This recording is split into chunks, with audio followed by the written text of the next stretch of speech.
Hey, everybody, welcome back to the podcast. You're listening to the longest running superhero role playing game on Earth.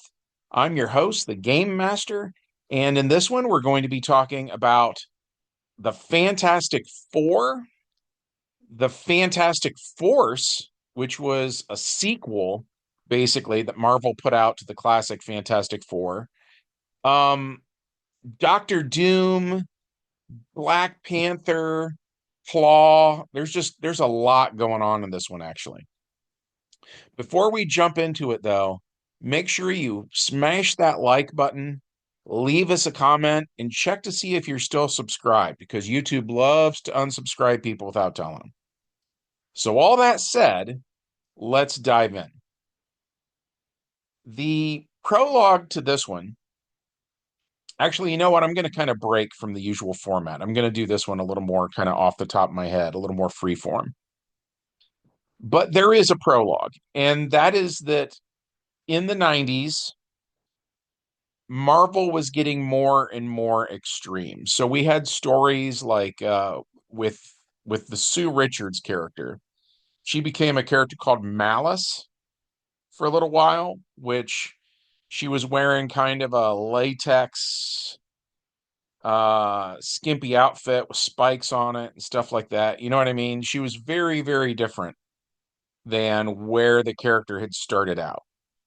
And then, if I remember correctly, the idea was she had merged with another version of herself, and then the outcome was sort of more extreme than she had been before. And that's when we got the costume where the four on her costume was transparent so that you could see skin underneath it. I'll put it that way, kind of like a Power Girl kind of a vibe there.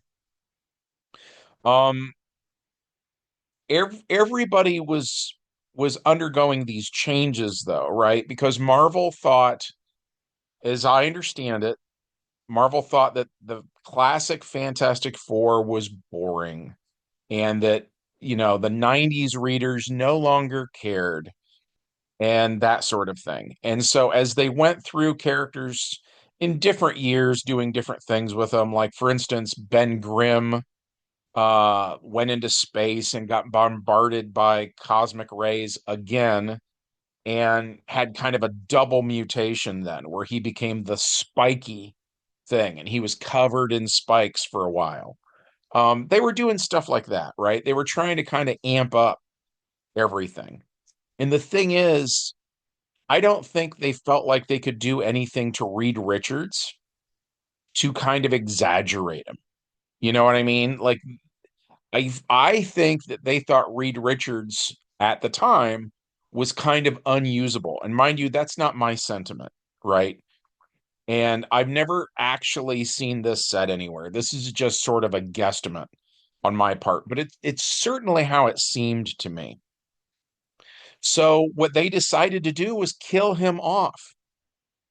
And then they did the same thing with Doctor Doom, which kind of blows my mind, frankly. But they did. And so there was this big, knockdown, drag out fight. In the end, Doom looks sad. The green fabric parts have kind of been blown off of his costume.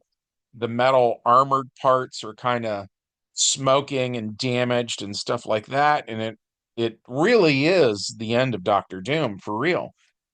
And so Doom kind of monologues about how much effort had been wasted and how he and Reed should have been friends.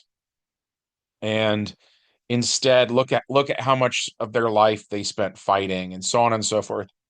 And so Reed, seeing that he's on his deathbed, right, has sympathy and is being heroic in the moment and goes over and takes his hand and is like, even if you die, Victor, I would want you to die as my friend, you know? And so it's a nice moment, but Doctor Doom, knowing that he's gonna die, he's gonna take Reed with him. And it's been forever since I read that issue, so I'm afraid it's not fresh in my memory, but I believe he activates self-destruct or something on his armor, and there's a massive explosion, and Marvel kills them both. And of course, if you're a comic book fan, you know that, after that, the characters came back. If you've been following my channel now, though, you know that we don't like to do that. We don't like to bring characters back because I'm a big believer in consequences. And if there's just a revolving door on the afterlife, then it feels like there are no stakes. And I don't want my players to just feel like, man, if I die, that's fine. I'll just bring my character right back and keep going. I want death to have permanency and I want it to hold weight. And so, generally speaking, the way that works is when Marvel kills a character off in our game, we keep them dead, right? And so that's what we did. We used the death of Reed Richards and Doctor Doom. I actually think it's a good death. We let it be permanent. And then the other thing I should mention is because I get a lot of comments about me using real time in my game. And I actually think Marvel was leaning towards that idea back then. Not not fully, but at the same time, didn't seem to be comic book time like we have it now, right? I was actually reading not too awful long ago the wedding of Cyclops and Madeline Pryor. And in that issue, Cyclops talks about how long he's been a member of the X-Men, and he seems to be talking about real time. So I can't remember now if it was 20 years or what it was, but he basically says, look at how far we've come over the years. He's at, I believe, at the graveside of Jean Grey when he's saying this, by the way. But he acts like it was real time at the time, right? And if you think about a lot of characters kind of aging out of the roles, like Tony Stark, for instance, would have been getting older and it would have been hard for him to be Iron Man, probably. That's right around the time they brought in War Machine, so there was a lot of that going on. And I do think that was a factor in the decision to kill off Reed Richards, is of course he'd been Mr. Fantastic since the early 1960s. Doctor Doom, they established, had been around during World War II as a young man. Um, so I think that this really was at the time for that specific writer. I think he really did intend for that to be the end of those characters. And a huge moment for Marvel because they are really the guys who ushered in the Marvel age, and we're talking about the whole Stan Lee, Jack Kirby thing there, right? So it was no small thing to kill these characters off. And I thought it was a fitting end. So that's how we killed them off in my game. Um, so so when you get to Fantastic Force issue number one, this takes place after that. And we find out that the Fantastic Four proper, with like Ben Grimm and Johnny Storm and Sue Richards, they have disbanded. But Franklin Richards, who now is an adult, he wants to carry on that legacy, right? And so he founds Fantastic Force. And the first person who is willing to join his team, because the others are sad about Reed dying and stuff like that, so they're not in the issue. But the first person who joins the team is actually the sister of Reed Richards. And so her name is Tara. And then her superhero name is Huntara, Huntara. Uh, it could be Huntera, but I don't know. I've never heard anybody say it out loud, and in my mind, it was Huntara. But at any rate, she's like a fantasy character. She's sort of the classic, almost like a Red Sonja kind of a get up, but then she's got the like you see it in a lot of the old Thor comics where somebody will have like a headband or something, and then like on the sides of their head they have those wings. She had that, but she was, she was kind of a babe, kind of a cheesecake, sort of a character from like a swords and sorcery kind of a situation. Um, and then there was in our game we added Herbie. And I had decided a long time ago. First of all, I just like the character of Herbie. I know a lot of people hate him. I like Herbie. I like the fact he doesn't age, and I like the idea that no matter what decade it is or what incarnation of the Fantastic Four it is, I kind of like to put Herbie in there because I think he adds a sense of continuity. And I had also decided that Franklin Richards would have had such a messed up, weird childhood because of who his parents were that Herbie is almost like a safety blanket for him, right? That Herbie does not change. He's always there. He's very reliable. And so I played it up as this is his best friend.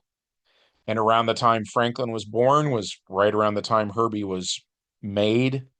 So they've both known the other one their whole life, and I really liked that. I pushed that pretty hard in my game, which is not something I really feel like I've ever seen Marvel do in the comics. So in issue number one of Fantastic Force, then we get Black Panther shows up. And of course, he's been at this for a while too. Um, so he's aging and stuff like that, but he is still able to do all the Black Panther stuff. Um, and then he brings with him a new character named Vibraxis. And Vibraxis is from Wakanda. He is a Wakandan citizen who has powers that are derived from vibranium. And then the other character that Black Panther brings with him is Devlore. And Devlore is an inhuman, and he's basically on paper, he's another Incredible Hulk, right? And I think that he is, in the minds of Marvel's creators, he's going to be the new Ben Grimm. He's going to fill that role on the team. And so he does the Hulk thing where he has a very human alter ego, kind of an appearance, and then he can get bigger and stronger and all that, just like the Hulk can. But instead of being green and all, and how the Hulk looks, he looks very much like an ape. He's got more of like kind of a gorilla sort of an appearance. And there's this funny thing about ink, and I don't want to launch into a huge tirade about this. Like my day job is I'm an art teacher, but so like the color brown, for instance, believe it or not, is dark red. If you have like red paint, you just add a drop of black paint, right? And mix it up. It should give you the color brown. Okay. So then also, if you have red paint and you put in a drop of blue paint, that's going to start taking it in the direction of purple, right? Red and blue makes purple. So because of that, and because of the way they they make the ink for comic books, the way the ink is absorbed into the fiber of the paper of the comic book, so on and so forth, sometimes brown and purple are very close to each other in the color spectrum in terms of what we're actually seeing on the comic book page, right? So for me personally, the reason I mention it is this Devlore character. To me, he looked purple. Other people are going to disagree. I think it's almost like everybody is going to see a slightly different thing with the way their eye is processing this kind of complicated color mixture. But I thought that he was kind of in a way like there used to be a character, my younger listeners will have no idea what I'm talking about. There used to be a character called the Grape Ape. It was a cartoon. And I think that a bunch of comic book creators were the right age for that to have sort of left a mark on some of their like their pop culture sensibilities. I personally thought Devlore was supposed to kind of be a nod to this other character, like an homage, you know. But then if you look him up in other appearances, he looks more brown. So I don't know. I don't know what to tell you there, but Google him if you're curious. But so that was it. That was the roster for the newest incarnation of the Fantastic Four, right? Fantastic Force. And so in the comic, Black Panther shows up and he brings these two guys with him, and Black Panther basically says, I owe a lot to Reed Richards. We had many interactions over the years. He was a great guy. I'm terribly sorry to hear he's passed away. Da da da da da. Da. Have a couple team members, basically, right? And and then you find out that there's a villain named Claw. And Claw um is somehow he's made out of sound. This would be another really great thing for people to Google if they're unfamiliar. A lot of people are going to know exactly who he is already. Uh, for everybody else, though, he's kind of complicated to explain, but he is somehow sound, and it's not sound working the way you would normally think it would work. He is like solid sound. I would, in a way, compare him to the stuff that the Green Lantern makes, where, yes, the Green Lantern is supposed to be sculpting light, kind of, to make these constructs. Very similar idea there with Claw, where he is doing something with sound and he can make solid constructs.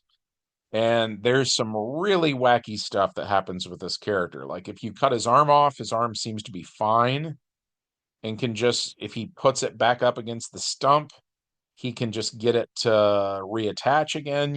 He's a weird guy, and he has dispersal so that he can pass through objects as long as they are not soundproof. And by the way, the same thing is true of him, that you could shoot a bullet through him or something like that, without him really being too bothered by it in the long run.